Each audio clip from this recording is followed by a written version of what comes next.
Foy,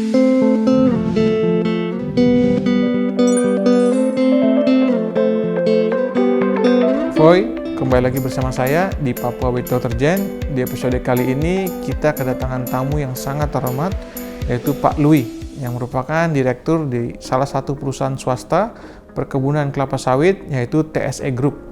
Kita akan berbincang mengenai ESG yang diterapkan di wilayah Papua.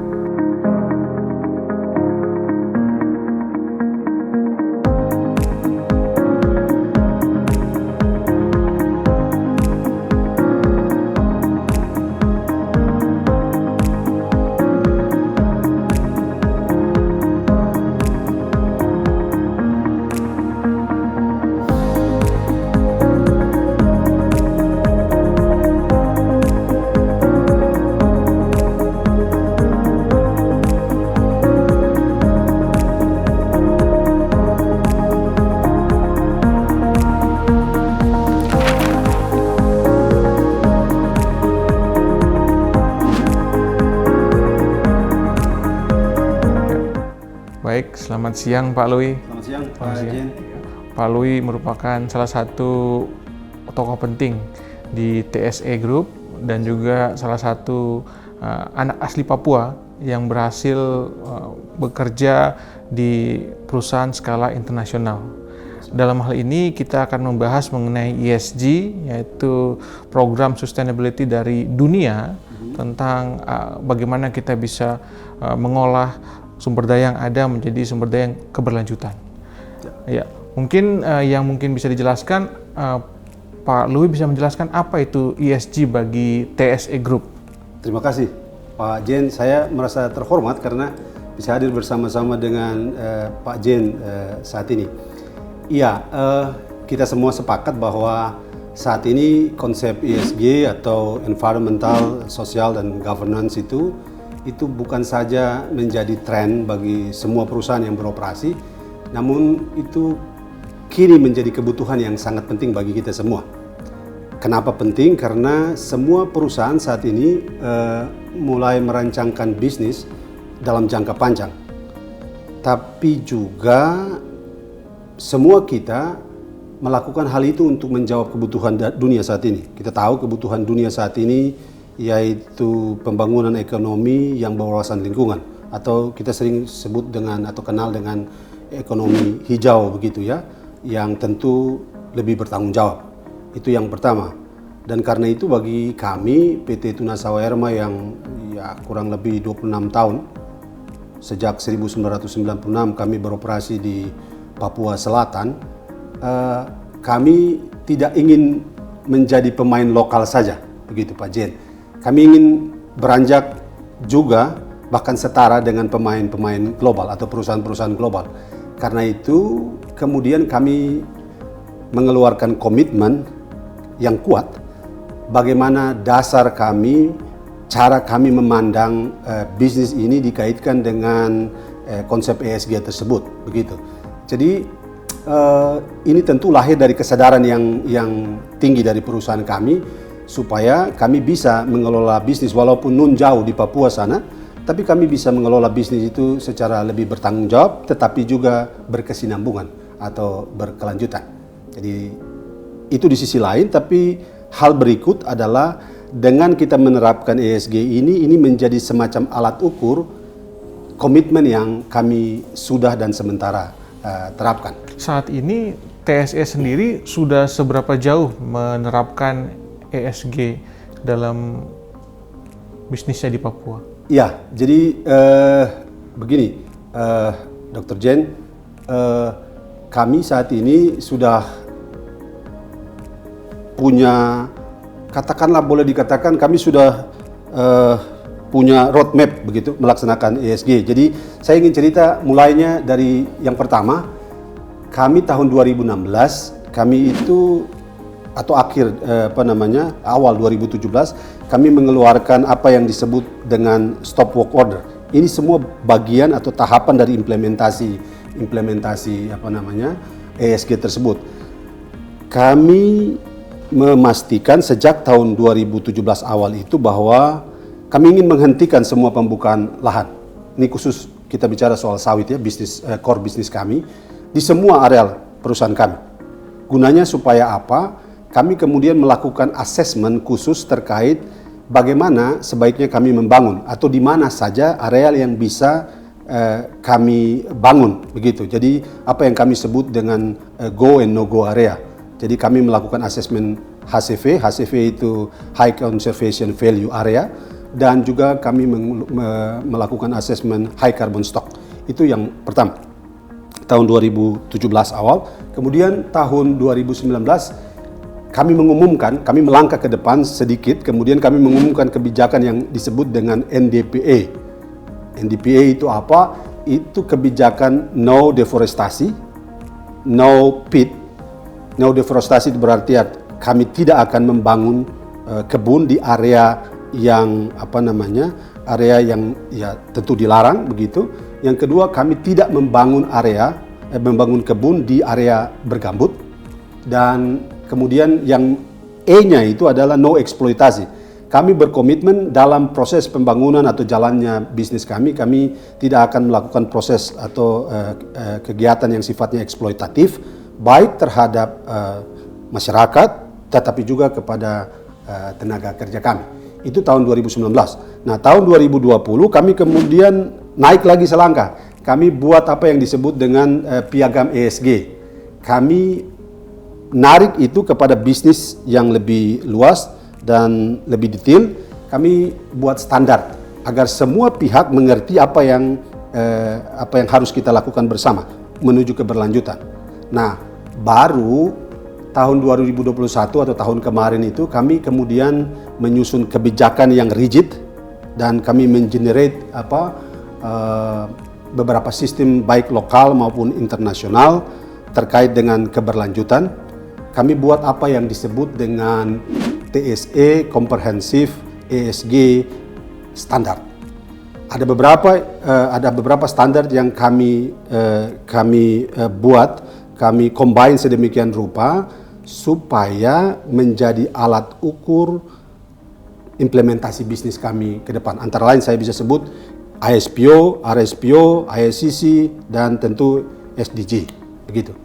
Itu kurang lebih. Ya, tadi sempat disampaikan oleh Pak Louis, tahun 2017 baru mulai ada gerakan untuk mentransformasikan perusahaan TSE menjadi perusahaan yang tata kelolanya baik sesuai dengan ESG. Ya. Boleh dikasih tahu apa sih yang mendorong perubahan ini, Pak? Di tahun 2016 atau sebelumnya itu apa yang mendorong TSE itu harus berubah?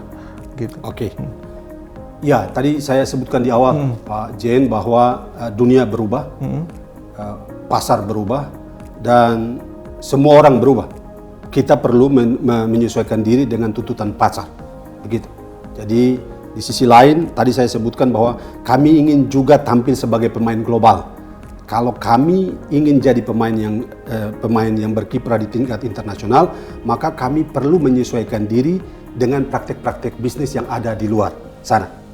Jadi sekali lagi, ini memang kebutuhan bagi kita sendiri. Ini atas dasar kebutuhan kami. Sekali lagi kami perlu menyesuaikan diri terhadap praktek-praktek bisnis di dunia internasional. Itu sebenarnya dasar kenapa kami mulai di tahun 2017 gitu. Ya, karena pasar ini bergerak, karena dengan adanya sustainability issue, bahkan customer juga menentukan jikalau produk yang mereka gunakan ini tidak diberikan dengan cara tata kelola yang baik terhadap lingkungan, terhadap masyarakat lokal, otomatis customer pun nggak akan mau beli produk ini. Ya, gitu. Betul. Jadi itulah yang mendorong TSE untuk berubah ya. Ya. Nah, kalau dalam hal ini semenjak tahun 2017 sudah mulai beberapa kebijakan dilakukan, 2021 mulai dilakukan policy-nya atau kebijakan yang jelasnya. Lalu apakah ada bentuk nyata dari perubahan ESG ini atau transformasi yang dilakukan oleh TSE untuk Papua sendiri? Karena kita berbicara dalam konteks Papua secara masyarakat, secara institusi, bagaimana TSE bisa menjelaskan ini? Oke, terima kasih Dr. Jen. Jadi sekali lagi kami tidak ingin ini menjadi standar belaka dan tidak berdampak kepada masyarakat Papua di mana kami hidup dan bekerja di sana. Begitu. Jadi kami buat dalam tahapan-tahapan teknis tetapi implementatif, begitu. supaya dampaknya bisa terasa langsung kepada masyarakat. Yang pertama kami lakukan adalah kami membuat komitmen kuat tentang apa yang disebut ESG standar itu. Kami mendesain ulang komitmen kami, dan kemudian kami membuat apa yang disebut dengan 9 prinsip implementasi ESG kami, begitu ya. Jadi ini sangat detail. Ini prinsipnya kami susun, kriteria, 28 kriteria, dan kemudian kami susun 173 indikator. Ini semua teknis Pak Jen, tapi ini menolong kami untuk memastikan semua yang kami pikirkan dan kami inginkan para pemangku kepentingan di tingkat tapak itu terwujud. Saya bicara, kalau kita bilang kita tidak akan membuka hutan secara sembarangan, maka harus ada ukurannya. Jadi secara lingkungan itu berdampak. Kemudian yang kedua, secara sosial ini harus berdampak. Kalau kami bilang kami akan fokus kepada isu pendidikan, kepada isu kesehatan, kepada isu pemberdayaan ekonomi kerakyatan, itu semua harus ada indikator-indikator yang mengarah ke situ.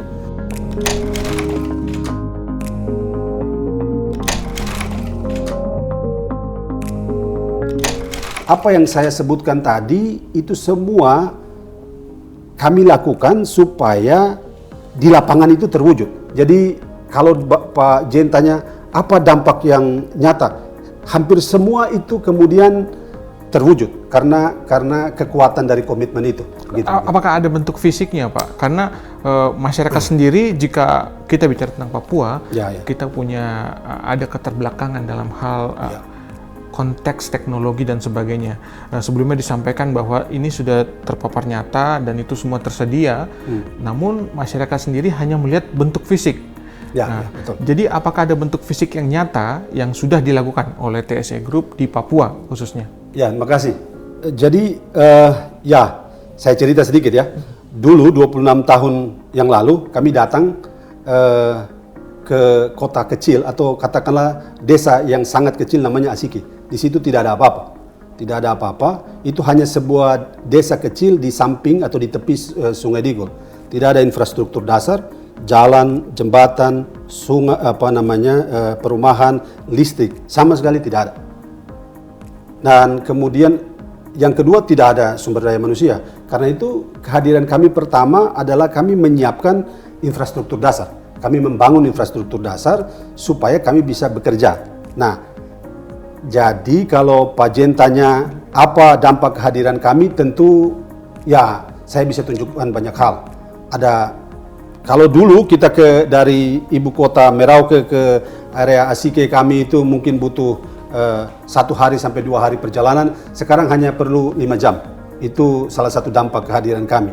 Dulu orang perlu kalau mau sekolah harus ke setidaknya ibu kota kecamatan yang jaraknya jauh, harus menggunakan perahu atau sampan. Sekarang mereka cukup bersekolah di sekitar kebun karena kami menyediakan kurang lebih 42 unit sekolah mulai dari SD sampai SMA. Unit sekolah, Pak? Iya. Kami bukan saja sekolah, tapi kami menyediakan juga guru. Bahkan honor guru, kurang lebih 170-an guru kami sediakan di situ, dan kami membantu mereka supaya apa? Supaya ayahnya bekerja dengan tenang karena keluarganya, anaknya bisa bersekolah, begitu. Dan yang kedua, saya ingin bicara selain pendidikan, soal kesehatan.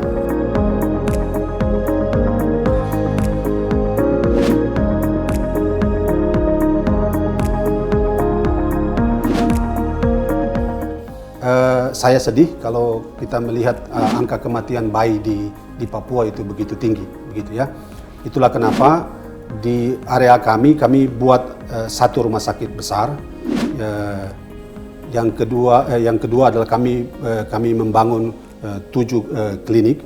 Rata-rata 1 bulan itu kami bisa melayani 9.000 orang pasien secara gratis. Saya pikir itu salah satu sumbangsi yang luar biasa, dampak kehadiran kami supaya apa? Kalau sumber daya manusia itu berpendidikan, dia sehat, kita berharap ini semua mereka bakal jadi pemimpin-pemimpin Papua di masa depan. Itu dari sisi yang tentu ada soal infrastruktur lain yang juga kami bangun dalam perjalanan selama kurang lebih 26 tahun kami di Papua. Ya, kita perlu apresiasi bagaimana bentuk TSE bisa bekerja langsung di Papua, di mana pemerintah sendiri belum bisa mengisi gap ini ya. Gap antara masyarakat yang tertinggal, khususnya di daerah-daerah yang jauh dari ibu kota. Dan lagi di sini TSE Group juga bekerja dalam hal menyediakan sekolah, kesehatan, merupakan kebutuhan pokok dari masyarakat Papua. Itu menjadi PR utama pemerintah, namun kita patut apresiasi karena TSE bisa mengisi gap yang ada ini gitu. Dan lagi apakah ada bantuan khusus untuk masyarakat asli Papua? Karena TSE Group ini bekerja di Papua. Dan tadi kesehatan, tadi ada sekolah diberikan untuk masyarakat sekitar. Nah, namun kita harus mengetahui bahwa ada orang pribumi asli. Dan ini belum terpapar oleh teknologi, belum terpapar oleh edukasi, khususnya kesehatan apalagi. Nah, bagaimana TSE mampu meraih atau menggapai orang-orang pribumi yang merasa tertinggal ini sehingga mau untuk berkembang, mau untuk maju? Ya, makasih Pak Jen. Jadi saya perlu informasikan bahwa saat ini kami punya tenaga kerja itu kurang lebih 10.000 orang. 25% diantaranya itu OAP. OAP itu orang asli Papua. Kami ingin tentu berkembang terus ke depan, maju ke depan, tetapi masyarakat pemilik hak wilayah selaku stakeholder utama itu juga harus berkembang seiring dengan perkembangan bisnis kami. Karena itu kami memberikan perhatian yang khusus kepada saudara-saudara kami, masyarakat pemilik hak wilayah di tempat di mana kami beroperasi.